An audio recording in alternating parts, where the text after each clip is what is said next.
the comical 𝐥𝐿𝐼, Canada's current public safety minister, and he was getting grilled for not following through with a promise, with I believe it was a campaign promise to hire, and I've heard conflicting reports. Some people say 1,000 new RCMP, some people say 2,000, but apparently they haven't hired anybody yet.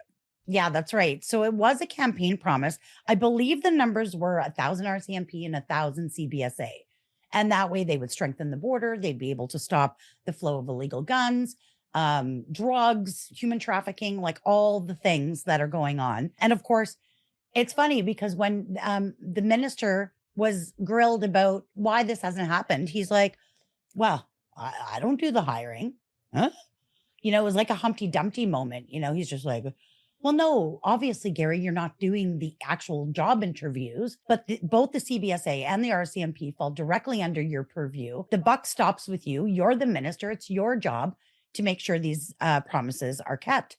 And that ties into the fact that the reason, even though the minister doesn't believe in the gun buyback confiscation program, and he knows it's not going to work, and don't ask me to explain the logic to you and all of those things, he said the reason why they were continuing with it was because it was an election promise. Well, so were these actual public safety measures of hiring 1,000 of each of these types of officers. So I don't know. I guess they're only concerned or prioritize election promises that target people who maybe wouldn't vote for them anyways, right? Yeah, So, well, no kidding, right? We've been saying that for 11 years. yeah, But that's right. it is interesting. Like this brings up almost a whole topic in its own. But if you think about this, like they have put a lot of money, a lot of effort, a lot of propaganda, a lot of like intellectual overhead into Oh, yeah. getting, banning guns and, and all the politics around that and paying lip service to everybody, like a lot of effort. But if you think about all of the policy and the funding announcements that have happened over the years, back in 𝐥𝐿𝐼 and Blair's days, it was the $327 million for guns and gangs interdictions. And then the Safe Communities Fund, right? $250 million, whatever it was with Mendocino. And then on and on and on, all these funding announcements and programs. And it's like, wow, we're spending billions on these. Oh, don't worry. We've got 100 million for guns and gangs, right? Like, but you never heard one single report, and I mean one single report, at least that I can ever remember, and you and I do this for a living, where they've actually rolled anything out or had any story of success, any anecdote of success from all of that, everything that they've said for the past over a decade, right? Isn't that interesting? Yeah. Well, I remember back in the 𝐥𝐿𝐼 days when they first made that 327 million funding announcement. That doesn't actually mean that money has been spent. That just means they're announcing that they're going to.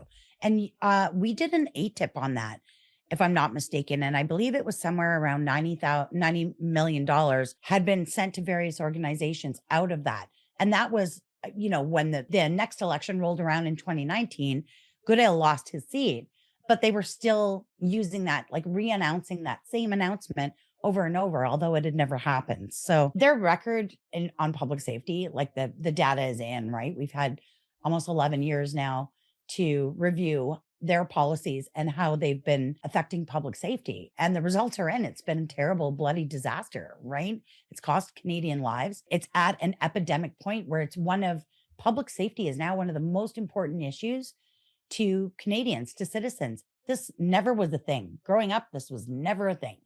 I mean, sure, there's always been some instances of violence, but overall, Canada was a very safe country, and it's not right now. Yeah. So, yeah, it's just interesting where their priorities are, Yeah, I'm not going to say it feeds conspiracy theory, but it all it does is reinforce the contention of so many Canadians. It's like they don't care about public safety. Like it's not even a thing for them. Like it's not even on the radar screen for them. Doesn't register because they're sitting there going like, oh, we're not hiring these CBSA agents. We're not strengthening the border. They rented a Black Hawk for some exorbitant amount of money for whatever, right? 3 months to pacify Trump and to pacify the elbows up crowd like they're doing something. They didn't hire any of the RCMP, but they're pushing forward with the gun buyback. It's not a theory anymore. You know what I mean? Like it's just this is who they are. This is what they're doing. So really important to make that distinction. And I think the appointment of Gary Anandasangari as the Minister of Public Safety in itself is sort of a statement to Canadians that the public safety file itself isn't a priority for this government. They don't care if you're being victimized, if homes are being broken into, your cars are being stolen, repeat violent offenders are out,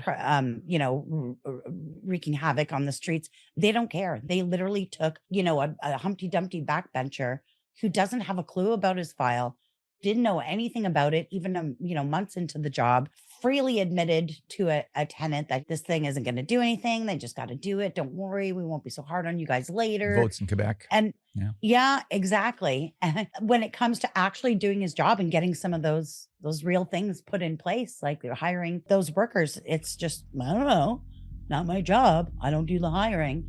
Like just that, if that isn't a clear signal to Canadians how little your safety matters to these people, then I don't know what is. So, but if you can subscribe, that would be awesome. I'd really like to see us get to 100,000 subscribers, which would be good. Okay, that's it. Thanks everyone. Take care, and we will see you soon.